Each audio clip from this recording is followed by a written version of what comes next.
Alright, let's start question number 3 then.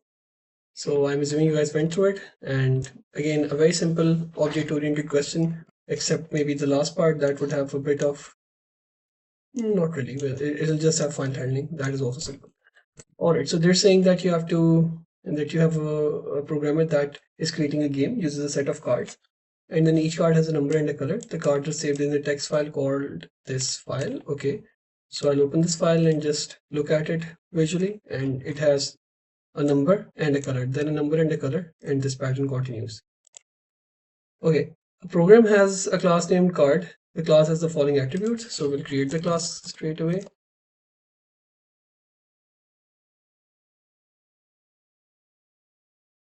They're saying the constructor will take the number and color as parameter and set them to private attributes. Then just write the constructor. Do not write any of the methods.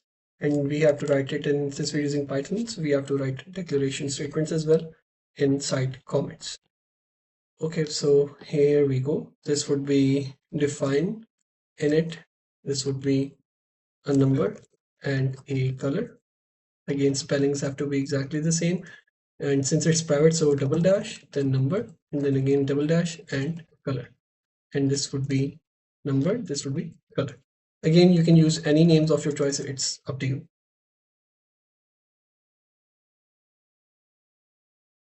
Then we also have to do the declaration. So this would be number is of type integer, and then color is type string. So I'll just write them in the Python data type way.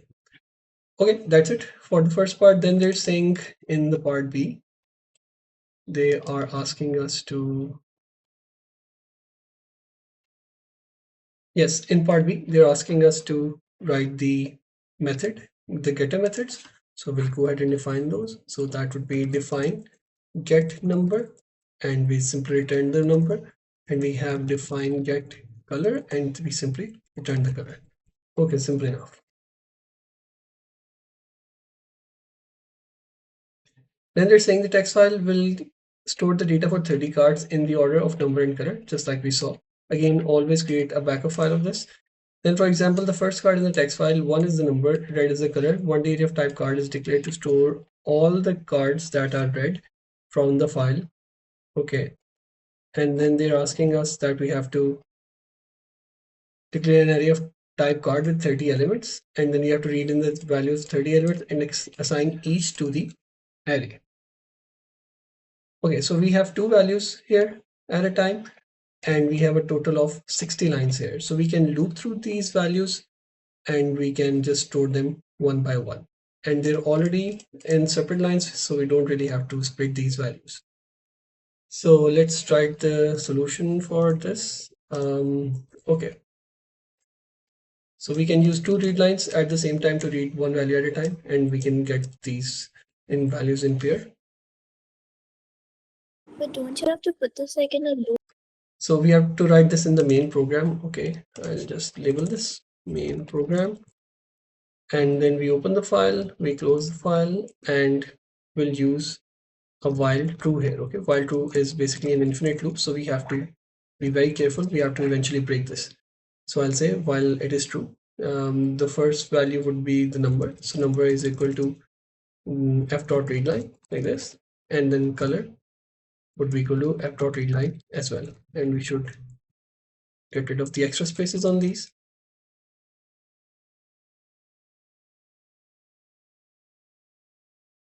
And then we can check if the length of number becomes 0 at any point, we will break. That means that the data is empty. There is no more data here. Or we can use the other check if not line, or sorry, not num, I guess. So it will also break. That would simply mean if there is no data, if it is simply a null value. So we are going to break the loop. Okay. So once we have read the lines, we also have to, so the program says that you have to append them into the array. So the array is called, it's called card. Okay, so you have to declare that as well. So card is going to be an array like this, and then we're simply supposed to add the values in it. So there's supposed to be 30 values here. We can leave it empty, and we can simply use the append function. So we'll check I'll say, so now we also need a counter, right? Or if we're using a print function, we don't actually need to. So let's say if we had initialized these values here to some zeros, so then we would have had to use some sort of a counter here to do card index I. But since we're using a print function, that would not be needed. We'll simply say card dot append, and this would be, this is not the name of the array, by the way, that's the name of the class, my bad. So let's call it something else. Let's call it card values. Maybe this will be card values dot append. So let's create an object. Let's call it, this is a card object is going to be equal to card number comma color. Okay, what did I do here? Card is the class here, and in this class the constructor takes two parameters, number and color. So I'm passing in the number and I'm passing in the color, and then it will end up creating the object of this class simply. So I'm simply putting this into one object, and I'll append this object into my array. And once the whole file is read, we will break the loop, and let's simply print the values of card values at the end. It should not print us any values. Instead, it would print us some addresses because we're trying to print objects. Yep, it prints us objects, which means that data has been populated in the array. Okay, so moving on. I have a question. Okay, then in part they're saying needs to allow all the players to all players, which is a maximum of 5 players, to select the 4 cards from the available 30. Okay, a card can only be selected once. So program needs to record which cards have already been selected. Okay, for that we'll be using some sort of array to store all the cards that have been chosen. So define a function choose card, which will take as an integer to represent an array index between 1 to 30 and validate. Okay, validate always means to use some sort of a conditional loop. Checks if the card is available if it has not already been selected, which means we'll check it inside another array. And in that case, we have the card values, I believe. Okay, and then loop until the next card is available, return the index of the card if it is available. Okay, so what are we supposed to do here? These are all the cards that we have. I just simply used the for loop to print the numbers and the colors. Now the question says that we are supposed to ask the user to input the card that they want, and they are allowed to pick 4 cards. So takes an input integer between 1 to 30 and array index 1 to 30, and validate if the number is between 1 and 30, check if the card is available. So we'll go into our array, and then these numbers wouldn't be checked. We are checking for the array index. So let's say if the array index is 3, so we are talking about this card, 4 red. So 0, 1, 2, 3. If the index is 0, so we're talking about this red. Okay, when we pick this, then we first have to check if it has already not been selected, which means it could be 1 blue or it could be 1 green, but it cannot be 1 red because it has already been chosen. And we will loop until the available card is selected, and we return the index of the card that is available. So basically we have to keep a track of all the numbers and their respective colors that have been chosen, so we can directly go and pick them from the array and check if they are duplicate values or not.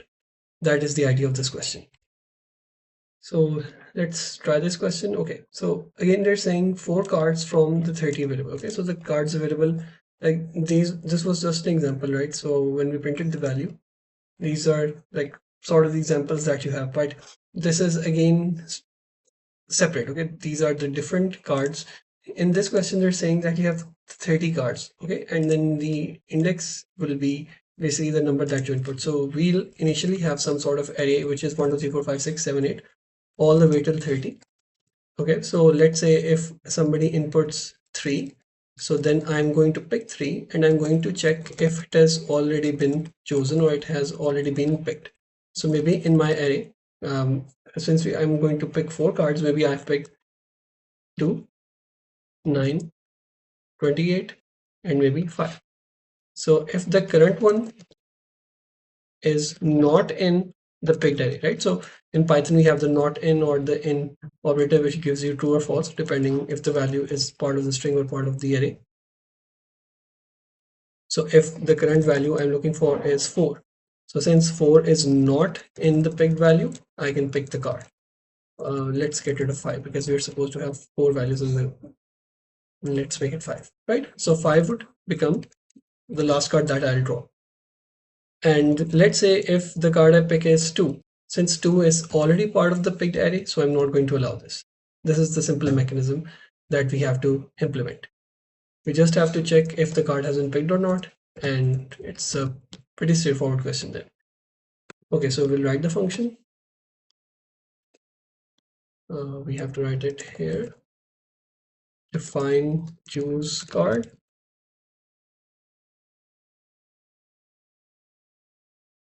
Okay, so with choose card, we will write the implementation for this. So no parameters. We have to create this array first. Let's call it picked. And picked is going to be empty initially. So we have to global it. Global picked. Okay. And then we'll start. First of all, we ask the user to input a value between 1 to 30 and we validate until it goes between 1 to 30. And then they're also saying that we have to pick to allow all players maximum of 5 to select 4 cards from the 30 available. A card can only be selected once, so the program needs to record which cards have already been selected. So we'll do that. Right, so in the next part, they're asking us to input 4 integers. So in this case, that gives us a hint that we'll only take one input at a time and we'll validate it. Okay, so we'll start. So again, we can simply use an infinite loop while true, or we can use some condition here. It's totally up to you. Okay, and then we check. First of all, we ask the user to input the number. How does the So we'll can't try we just use the to create the array for, because the question says that we are taking input of an index, right? So that index should also exist in the array. So it should be something like this, that maybe we have index, so maybe we have -1, -1, -1, -1, and maybe 0. So this means 0 has not been picked, 1 has not been picked, 2 has not been picked, same for 3, and 4 has been picked. Okay, or an easier method would be to go for false and true, and automatically we'll get the indices. So 0 is false, 1 is true, it means 1 has been picked. So yes, let's set them all to false initially. So false for I in range 30 like this. So this means all the indices from 0 to 39, 0 to 29, indices from 0 to 29 are false initially. Okay, so we start. We ask the user to input the card number, and we'll take that as an integer input. Enter card number between 1 to 30. Okay, and we check if the card number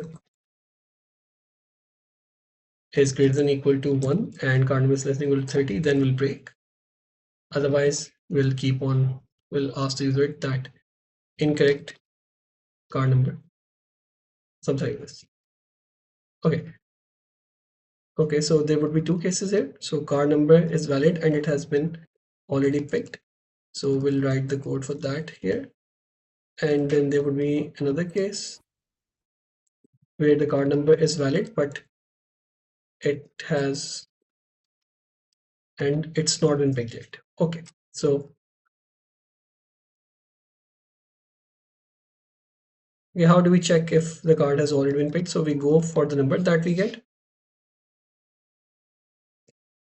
Okay, we get the card number, so we'll look for that in the array at certain index, right? So we'll pick the value out. So let's say current value, and current would be equal to the picked array at the card number -1. Okay, now why we're doing -1? Because our indices in the array starts from 0, whereas the card numbers are starting from 1.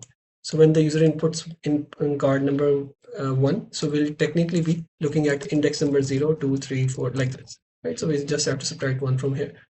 Okay, so this would get us the current card. So just for example, again we have false, we have true, false, true, true, true, etc.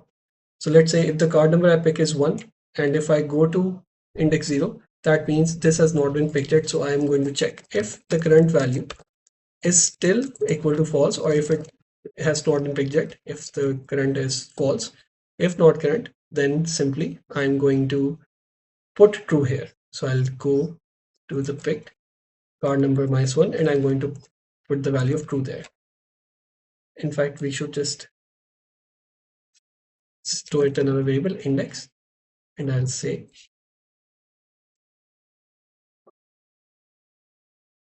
that at this index we get the value, and if the value is false, then I'll go to that index in my picked array and I'll make it true like this. And once this is done, I'm going to break the loop.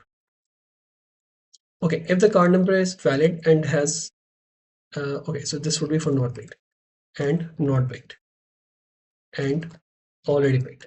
Okay, if that is not the case, so else, if not current, so if it is already in current, then what should we do? So we'll just print, we can say card number already picked like this. And then they're also saying in the question that you have to return the index of the card if it is available. So before we, in fact, we do not even need to break here. We will simply return the index and it will just end up terminating the whole function. So that would be the whole thing. And for this case, if it has already been picked, we will repeat the whole thing.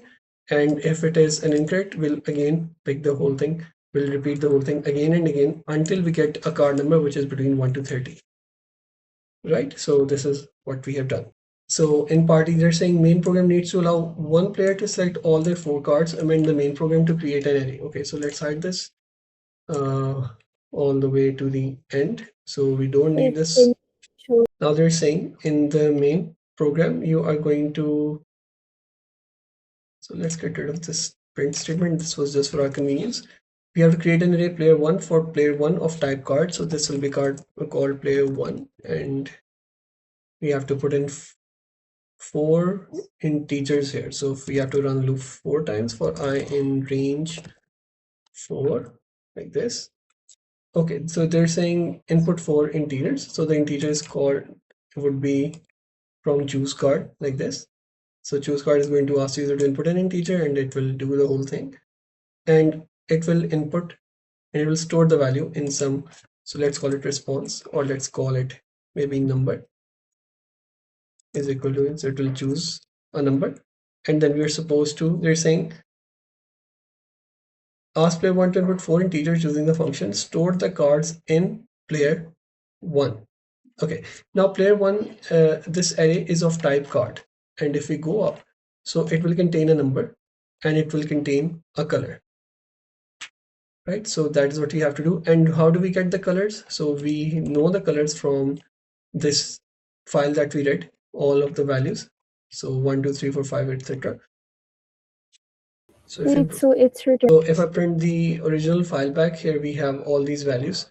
So again, what the question is saying that whatever the index you return from this function, you have to just go and get the card at that index. Now the card that we have is stored in the other array, which was the card values or whatever we called it. So if we get index 3, so again, it would be this card. If we get index 1, it would be this card. If we get index 10, it would be this card. So now we just have to return the object stored at this array index. So we're linking it back to the previous part now. So we get the card number, and then we get the index here, or the number, whatever you want to call it. Let's call it index. And now what we're going to do is we're going to append this into our player 1 array. But again, the question said that it is of type card. And again, we know that card will have two parameters, number and color. And we also remember that we created this card values array. And this card value arrays already has these 2 objects stored at some index. So we just need to go to that index like this. So now what will happen? Just an example, if we have the player 1 array, so it will have some object 1, object 2, object 3. So I'm just saying here that whatever index that you get from the choose card, go there and store the integer there. Okay, so that is wrong. It has to be an object. Okay, so in order to correct this, I need to make it go into the card array. So in fact, let's do it in 2 steps. Now, what is at this index, right? In the card array. So we have this card array here. Again, if I print the values, I'll just keep them open here. So if you print the card array, so these are all the values that we have. Now what we have to do is we have to first get the value at a certain index in the card array. So I'll go into my card values or the card array, and here I'll get maybe the current object or whatever you want to call it. This will return you an object. Why? Because all the indices contain an object with two properties, the number and the color. And that is what I've done here. I've printed both the properties. But at one index, we have both properties stored in the same index. So I got that. One object has been returned, and I'm going to append this object into my player one array. Once this is done, now they're saying store the cards in player one and output the number and colors of the 4 cards in player one. Okay, now this function that I had applied before, this was just extra. It was not needed. This was just for our convenience. So now they've asked us to print these values. So for item in player one array like this, we have to print the number and the color. So let's print these values, cards array in card values. Let's print all of them at once so we can differentiate, and then this would be print player one's cards. Okay, so these would only be the player one's cards that they've chosen. Okay, here we go.